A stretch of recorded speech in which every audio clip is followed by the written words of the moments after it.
आप सुन रहे हैं एजी एंटरटेनमेंट की धमाकेदार प्रस्तुति। Music by DJ Kanchan Raj, Hajipur Vaishali.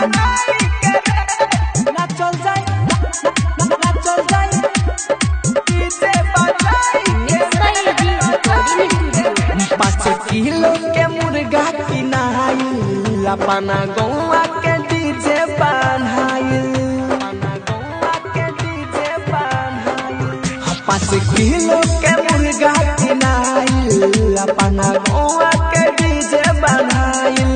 हो आगे आगे रही ट्राली केहू रही नहीं खाली, आगे आगे रही ट्राली केहू रही नहीं खाली, सब बतिया बताई के रे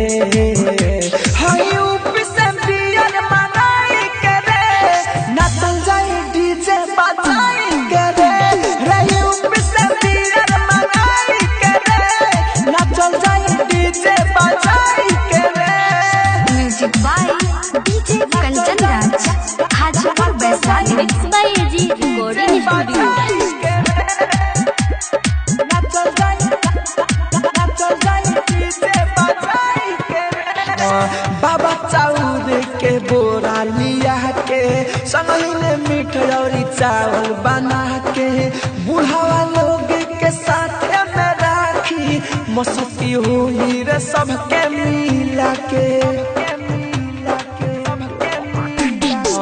बाबा चाउर के बोरा लिया के संगही में मिठाई चावल बना के बुढ़ावा लोग के साथ में राखी मस्ती होई रे सबके मिला के। हो नहीं मानल जाई बात भले होई मुकालत, नहीं मानल जाई बात भले होई मुकालत, आज सबके देखाई के रे होई ऊपर से बियर मनाई के रे नाचल जाई डीजे बजाई के रे रे ऊपर से बियर मनाई के रे नाचल जाई डीजे बजाई के रे। Music by DJ Kanchan Raj, Hajipur Vaishali. Mix by AG recording studio.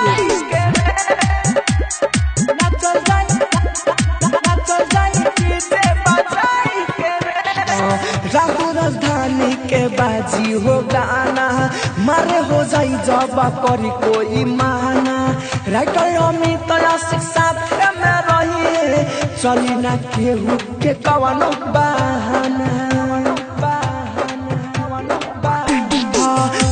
राजधानी के बाजी हो गाना मारे हो जाई जब करी कोई माना, राइटर अमित आशिक साथ में रही चली ना अब केहू के बहाना। हाँ भले होई जाई रात केहू छोड़ी नहीं साथ, भले होई जाई रात केहू छोड़ी नहीं साथ, संग सबके झुमाई के रे हाय ऊपर से बियर मनाई के रे नाचल जाई डीजे बजाई के रे रे ऊपर से बियर मनाई के रे नाचल जाई डीजे बजाई के रे। रोशनपुर सपहा।